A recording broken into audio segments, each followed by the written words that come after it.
Previous videos में हमने conic क्या होता है उसके बारे में बताया था। हमने नेचर ऑफ द कॉनिक के बारे में बताया था और हमने सेंटर ऑफ द कॉनिक के बारे में बताया था और उससे रिलेटेड हमने क्वेश्चंस कराए थे। आप उन वीडियोस को प्लीज देखिएगा, तभी आपको समझ में आएगा। आज हम जो बताएंगे वो आपको बताएंगे कि यदि आपने centre of the conic find कर लिया है तो आप उस सेंटर को एज ए ओरिजिन कैसे रेफर करेंगे।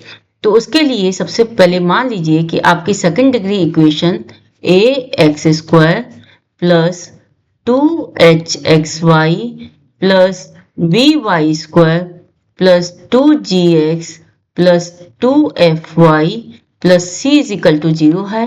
तो इसको आप f के इक्विवेलेंट रखेंगे। मान लीजिए आपने इसको x के इस वक्त जब पार्शियली डिफरेंशिएट किया तो y आपका कांस्टेंट की तरह काम करेगा।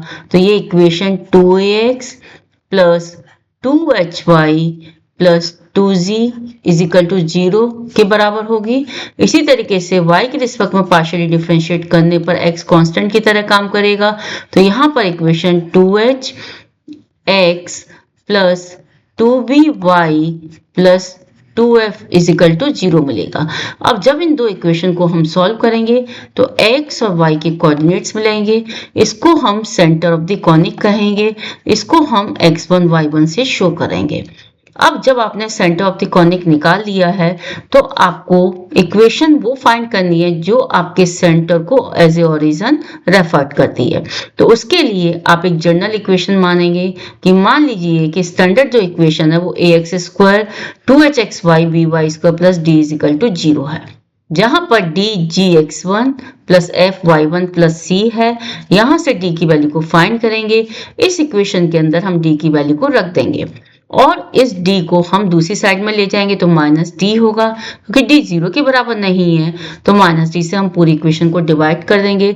डिवाइड करने के बाद हमारी जो इक्वेशन रिड्यूस होगी वो आपकी minus a upon d x square plus 2h minus h upon d x y plus b upon minus d y square is equal to 1 होगी, जहां पर इसको कैपिटल A मानेंगे, इसको कैपिटल H और इसको कैपिटल B मानेंगे।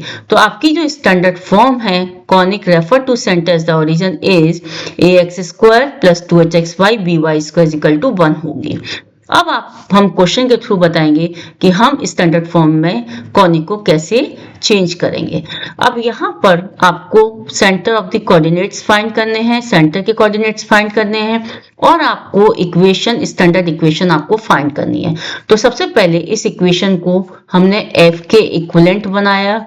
अब हमने इसको x के रिस्पेक्ट में पार्शियली डिफरेंशिएट किया तो ये आया del f over del x is equal to 72x plus 24y minus 72, इसको 0 के बराबर रखा। इसी तरीके से del f over del y आपका आया यहाँ पर 24x plus 58y plus 126 is equal to 0 आया। जैसे हमने प्रीवियस वीडियो में इसको सॉल्व करना बताया था, इसको हम 24 से मल्टीप्लाई कर देंगे, इसको हम 72 से मल्टीप्लाई कर देंगे। इससे x का कोफिशिएंट सेम होगा। जब x का कोफिशिएंट सेम हो गया तो इसको हम माइनस करके कैंसिल कर देंगे तो यहाँ से हमें y की वैल्यू मिलेगी। तो यहाँ पर जब हम सॉल्व करते हैं तो y की वैल्यू यहाँ पर -3 आती है और x की वैल्यू यहाँ पर 2 आती है। तो जो सेंटर है वो आपका सेंटर जो आपका कॉनिक का होगा वो आपका 2,-3 होगा। अब जब हमने सेंटर फाइंड कर लिया तो सेंटर फाइंड करने के बाद अब हमें क्या करना है, स्टैंडर्ड फॉर्म फाइंड करना है। तो हमने जो स्टैंडर्ड फॉर्म मानी है वो ax square 2hxy by square plus d is equal to 0 है। तो इसको हम लिख सकते हैं यहाँ पर 36x square plus 24xy plus 29y square plus d is equal to 0। अब यहाँ पर d की वैल्यू को फाइंड करना है तो इसके अंदर हम सेंटर के कोऑर्डिनेट्स रखेंगे। सबसे पहले यहाँ से हम g निकालेंगे। जब हम स्टैंडर्ड फॉर्म से इसको कंपेयर करेंगे ax square plus 2hxy plus by² plus 2gx plus 2fy plus c is equal to 0। तो यहाँ से 2g इज इक्वल टू मुझे -72 मिलता है, तो यहाँ से g इज इक्वल टू -36 मिलेगा। इसी तरीके से 2f इज इक्वल टू 126 मिलता है, तो f इज इक्वल टू मुझे यहाँ पर 63 मिलेगा।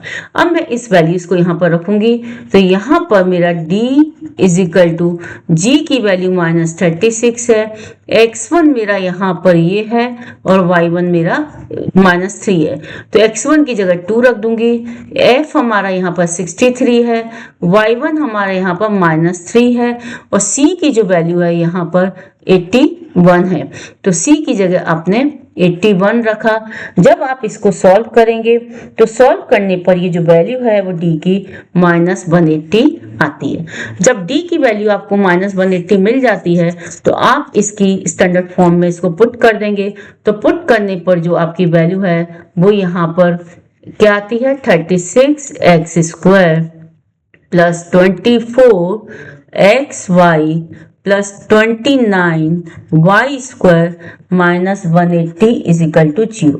जैसा मैंने बताया था कि d को हम दूसरी साइड ले जाते हैं तो इक्वेशन रिड्यूस हो जाएगी 36x² plus 24xy plus 29y² is equal to 180। 180 से हम पूरी इक्वेशन को डिवाइड कर देंगे तो ये इक्वेशन होगी 36/180x², इसको हम ब्रैकेट में लिखेंगे 24/180xy और यहाँ पर 29/180y² इज इक्वल टू 1। तो ये आपके स्टैंडर्ड फॉर्म में कन्वर्ट हो गया ax² plus 2hxy plus by² is equal to 1, जहां पर a की वैल्यू 36/180 है, h की वैल्यू 12/180 है और b की वैल्यू आपकी 29/180 है। अब हम दूसरे क्वेश्चन के थ्रू समझेंगे कि हम ओरिजिन को सेंटर पर कैसे शिफ्ट करेंगे। अब यहाँ पर देखिए, इसको हमने f के बराबर माना, तो ये f के बराबर है, हमने इसको पार्शियली डिफरेंशिएट किया x के रिस्पेक्ट में, तो हमारी जो इक्वेशन है वो आती है 10x - 6y plus 22 is equal to 0। इसी तरीके से हमने y के रिस्पेक्ट में जब इसको पार्शियली डिफरेंशिएट किया तो ये हमारी इक्वेशन आती है -6x plus 10y minus 26 is equal to 0।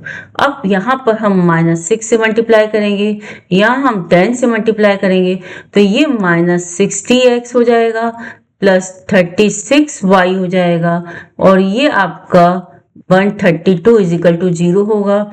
यहाँ पर ये -60x होगा, ये आपका 100y हो जाएगा और यहाँ पर ये आपका 260 इज इक्वल टू 0 होगा।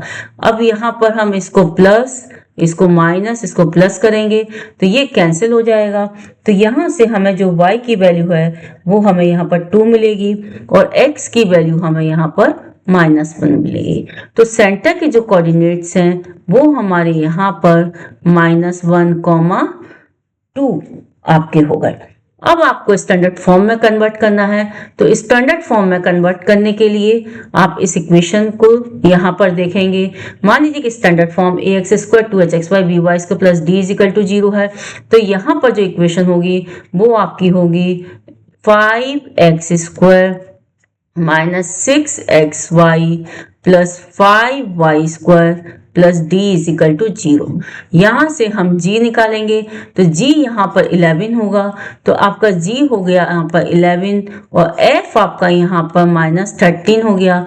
d निकालने के लिए इसके अंदर रखेंगे तो g की जगह आपने 11 रखा और g की जगह 11 आपका हो गया यहाँ पर, तो 11 इंटू आपने x1 की वैल्यू रखी तो x1 की वैल्यू -1 है, f की वैल्यू आपकी यहाँ की 13 है और आपने यहाँ पर 2 रख दिया, c की वैल्यू यहाँ पर आपकी 29 है। जब आप इसको सॉल्व करेंगे तो सॉल्व करने के बाद आपकी जो यहाँ पर d की वैल्यू है वो आपकी यहाँ पर आएगी -8। सॉल्व करने के बाद ये -8 आ गया। अभी जो -8 आया है आप इसको यहाँ पर पुट कर देंगे, तो पुट करने के बाद जो स्टैंडर्ड फॉर्म है तो वो आपकी हो गई 5x² minus 6xy plus 5y² minus 8 is equal to 0। अब 8 को आप उस साइड में ले जाएंगे, तो 8 को आपने क्या किया कि आप इस साइड में ले गए, तो यहाँ पर जो इक्वेशन रिड्यूस हो गई आपकी वो हो गई 5x² minus 6xy plus 5y² is equal to 8।